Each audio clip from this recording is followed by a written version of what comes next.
で、この道の経験ってね、いずれね、軌道修正した時にもね、使えるんですよ。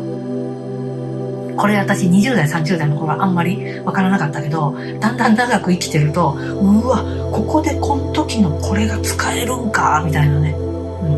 案外人生って本当に無駄がなくて、よくできてますよ。誰が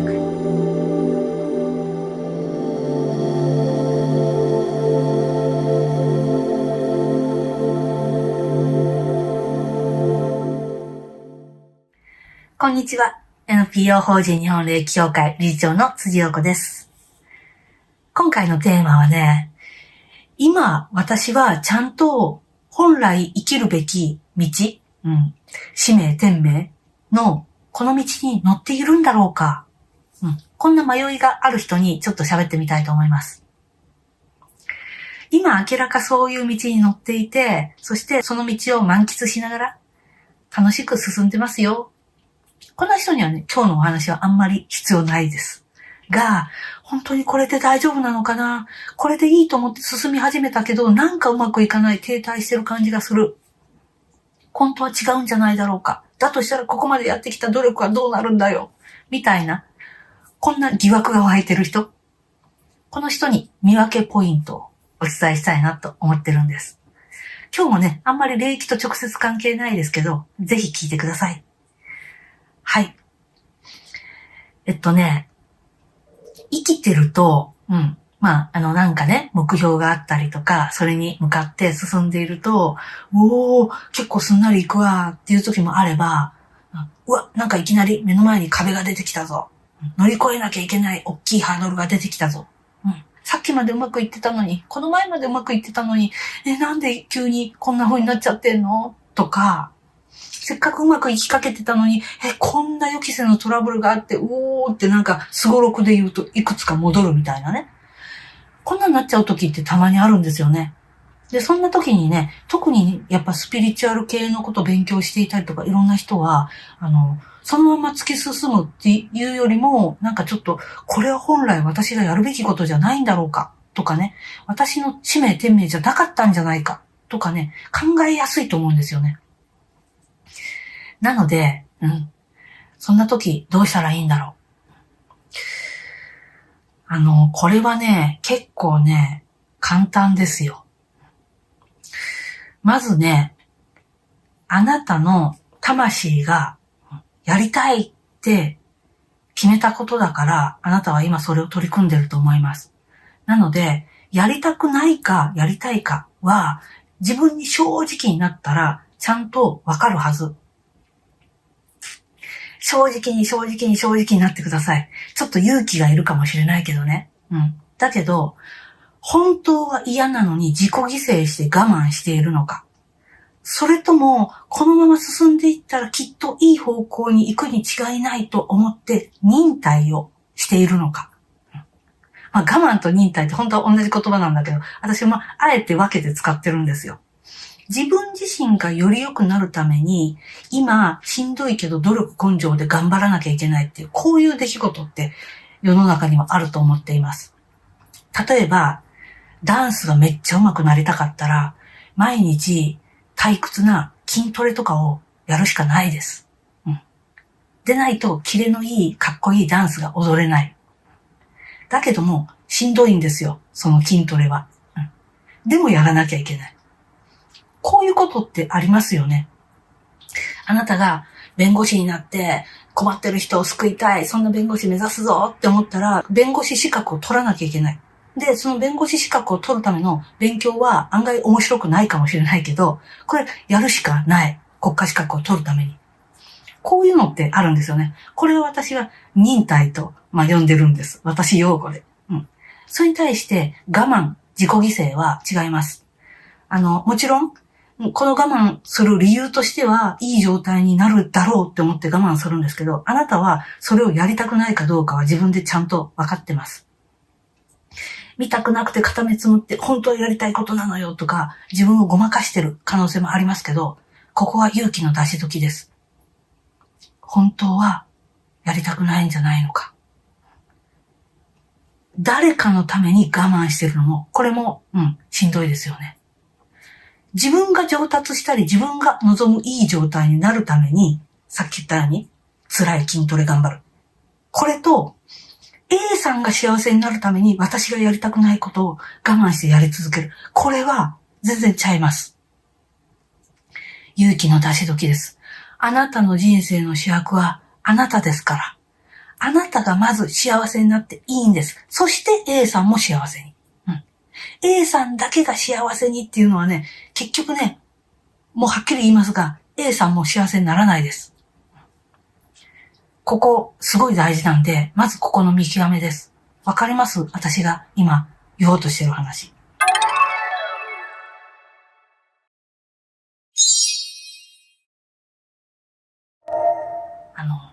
母さんが夜なべして手袋編んでくれたみたいなのとか、昔話とかで貧しい家でお母さんは何も食べなくて、はい、あなた全部食べなさいみたいな。あなたが子供だったら、それね、嬉しくないですよ。やったーって食べれないです。お母さんのことが大好きであればあるほど、お母さんはいつも食べるのを我慢して、どんどん痩せ細っていって、つまり自己犠牲していってるわけです。で、あなたに食べ物をくれてる。あなたは空腹を満たすことができる。嬉しいですか？なんか申し訳ないような悪いことしてるような、決して嬉しくない。そしてお母さんがめちゃめちゃ病気になったりとか、不幸になったり、もう歩けないほど痩せ細ってしまったら、あなたも一緒に辛くなりますよね。つまり、繰り返しますが、A さん、あなた以外の誰か、大切な人、この人をいい状態にするために、あなたがやりたくないことをずっと我慢したら、あなたもこの人も共倒れなんですよ。なので、自己犠牲はいいこと全然ないんです。だから自己犠牲なのか、あなたがより上達したり、いい状態になるための、そのための鍛錬なのかは、ちゃんと分けてください。ここの見極めは勇気の出し時です。でも、本当にやってください。はい。じゃあね、話戻します。あなたが本来やりたいことがあって、それを成し遂げるために、今のあなたではちょっとスペック不足だった場合、その場合はあなたに試練が来ます。一見、ハードルめいたものが前に立ち塞がったりとか、で、なんでこんな目に遭うのみたいなことが起こります。けれども、その場合は、あなたはそのままそこで、我慢の方じゃなくて忍耐の方をやるときです。で、そこの問題に取り組んで乗り越えたとき、気がつけば、あなたのスキルやスペックは上がっている。あなたの能力は上がっている。知識も上がっている。そして、成し遂げたいことを成し遂げられるあなたになっている。だからその道で OK だったっていうことなんです。それからね、もう一つ思い出してほしいのは、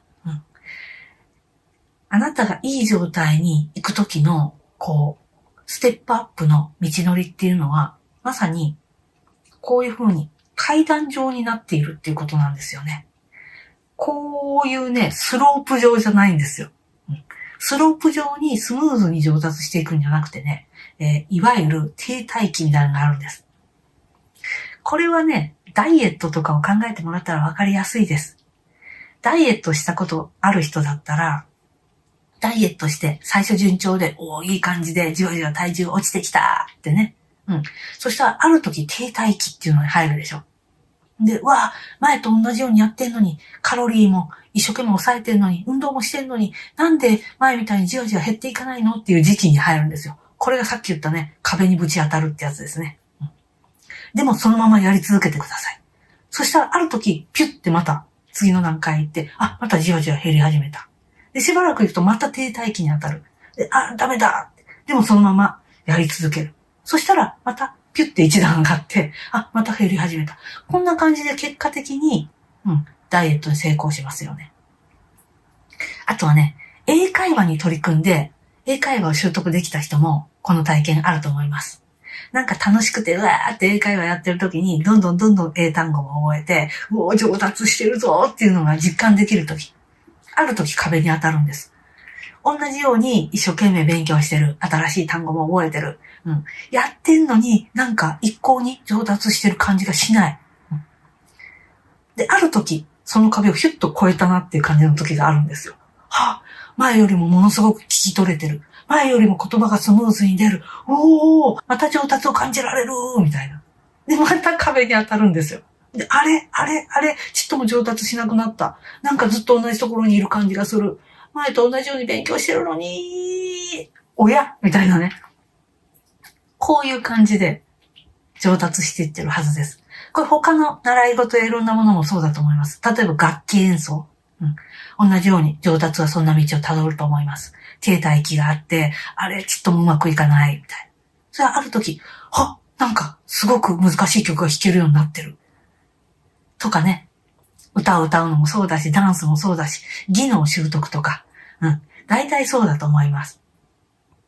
なので、停滞期があるんだなっていうことをあらかじめちゃんと思考で分かっていれば、感情的にはってなりますけど、しんどいですけど、そこを忍耐で乗り越えていけるっていうことです。これもうどの人も同じ道たどりますからね。だからあなただけじゃないから、そういうのが来たなって認識すればいいだけです。で、ここでね、そのスピリチュアルや精神世界を学んでいたりとか、それが大好きな人の落とし穴としては、要は順調にいってる時はいいんですよ。なんか引き寄せてるわ、みたいな感じだったりとかね。霊気で言うと円滑現象って言いますけどね。ところがうまくいきにくくなった時に、これは私のハイヤーマインドが違うって言ってるのかしらとか、こっちは私の進む道じゃないっていうお知らせかしらみたいに取るんです。そしたらね、努力をやめれるもんね。やめたら楽だもんね。しんどいもん、上達しないのにずっとやり続けるのって。体重減らないのにずっとカロリー、抑えめで、食事制限するのしんどいもん。でもここは罠です。なので、この罠にはまらないためには、私がこういう私になりたいために、ここに向かおうとしているのか。この場合はちゃんとあなたの魂が望む方向、あなたが生まれる前に決めてきた方向にちゃんとそのレールに乗ってるってことですからね。なのか、自分以外の誰かを幸せにするために自己犠牲的にやりたくないことを我慢しているのか。例えば、この道を進んだ方が親が喜ぶとかね。それ、親のためにやってる。本当はやりたくないとか。ここをちゃんと勇気出して見極めるときです。はい。見極めポイント。だいたいわかりました？そしたらね、このまま進んでいくべきか、それとも違う道に勇気出して切り替えるときか。レールで言ったらガチャーンとね、違う方向に進んでいくときなのか。その見極めが自分でできます。ここはね、あんまり人に相談する分野ではないですね。答えは自分の中にあるし、ちょっと勇気が必要だけど、勇気出して自分に正直になる。本当はどうなんって。そしたらね、自分の中にいるね、もう一人の自分、インナーチャイルドって言いますけど、インナー、中にいる、ちょっと自分より幼い子供っぽい、でも自由奔放で才能資質もいっぱい持ってるこの子が答えを持ってるんです。だからこの子と対話をしてほしい。これは二重人格とかじゃないです。でも自分で一人二役みたいな感じで、あんたはほんまはどうなんって聞いてあげてほしいんですよね。この子のことをね。で、あまりにも我慢して無理してたら、この子が、抑え込まれて無視されてたこの子が、モグラ叩きのモグラちゃんのように飛び出してきます。